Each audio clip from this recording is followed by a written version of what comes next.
Napabilang ang Puerto Princesa Underground River sa New Seven Wonders of Nature. Ito ay dahil na rin sa pagtutulungan ng mga tao doon at sa pangunguna ng kanilang mayor na si Edward Hagedorn. Sadyang hindi madali ang maging ama sa libo-libong mamamayan, pero nasa dugo na niya talaga ang maglingkod sa bayan.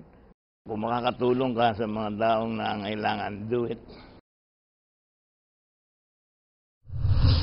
We want to get to know more about you, sir. So, can you please tell us about your childhood? What was your childhood ambition? Well, when I was still studying in St. Paul's, alam mo, konti nakakaalam, doon ako nag-elementary sa St. Paul's. Ang ambisyon ko na magpari. So, you were very close to your mom. Yes. What was the best advice that she ever gave you? Always respect the elder. At saka, kung makakatulong ka sa mga taong nangangailangan, do it. Huwag ka na magtanong kung ano pang dahilan. But pag lumapit sa'yo, hanggat makakatulong ka, tulungan. How would you describe yourself as a husband and a father? Pwede rin sabihin under desire. Kasi alam niyo, nung time na yun ako yung naglalaba. Kasi nagtanan lang kami ng misis ko. Oh, okay. There was a time na talagang tinakwil kami ng mga magulang. Ako yung naglalaban ng lampin, ako yung nag-prepare ng gatas lumahan ako.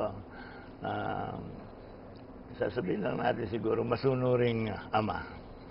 So, saan kayo nakatira? Nasa Palawan na po ba kayo? No, magtanang kami, sa Parañaque na kami. Okay. I grew up in Parañaque. Pero, unang-unang nagdala ng logging operations sa Palawan, my father. Kaya napunta kami sa Palawan. Paano niyo naisipan pumasok sa politika? Actually, wala akong politiko sa aming buong angkan eh. Okay. I'm the first Hagedorn na nasiraan ng ulo, pumasok sa politika. That's because I didn't like the mayor at the time. And, alam niyo, noong panahon na yun, medyo magulo doon sa amin. Ano? Maraming siga, maraming matapang. At saka, ako yung nagpapalakad ng wedding noon. Okay. Kaya hindi ko kasundo yung mayor kasi kompetensya namin. Sir, pwede lang po ba natin i-clarify yung issue about wedding? Kaya may maganda akong kwento dyan eh. When I took over in 1992, siguro wala pang 1 month, bumisita si Secretary Alunan. Siya yung sa DILG nun eh. Sabi niya sa akin, ano ba Mayor, pagdating namin sa airport, nagpataya ako sa wedding. Wala kaming matayan, ibig sabihin walang wedding dito. Sabi ko, yes sir, walang wedding. Parang ginawa mo? Sabi ko, tinigil ko po. Sabi niya, paano mo nga natigil? Eh kami, hirap na hirap sa Metro Manila.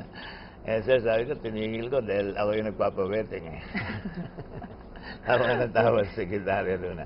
Pero the truth, bago yung kampanya na yun, nagkaroon kami ng covenant ni Bishop San Diego at saka ni Reverend Monsignor Delfin. Win or lose, tigil ang wedding. So, pirma naman ako ng covenant. Sabi ko, di naman ako seryoso rito. Pero nung maging mayor ako, parang nakonsensyahan ba ako. Dahil may pinirmahan ako sa simbahan. Tinigil ka completely. Hanggang ngayon, walang pwede pumasok ng wedding sa Puerto Princesa. Nang na-elect ka ng 1992, ano po yung mga projects na nag-focus ka muna? Yun yung naging turning point ng buhay namin. Kasi sanabi ko nga, we're the first loggers to come to Puerto Princesa. Kami yung mga first mining claimants sa Puerto. So, when I was elected into office, yun yung parang humbling experience ba na I'm not from the place. I was the first mayor elected into office. It's not a native of the place. Ang una kong nabitawan doon when I was taking my oath of office, out of gratitude, I'm going to protect the resources that rightfully belong to the Palaweñans. Yeah. Of course, we see that all your hard work has paid off kasi talagang naging model of ecotourism na yung Palawan ngayon, especially the Underground River na naging part na ng Seven Wonders of Nature. So, paano nyo pinursue yung campaign? Kukunti nakakalam na since day one ng aking administration, kakambal ko na yung Underground River. Kasi when we promised our people sustainable development, sigurado hindi kami pwedeng tumanggap ng mining, logging, kasi hindi sustainable yan. So, no extractive development. So, on that line, we only promote 2 major industries.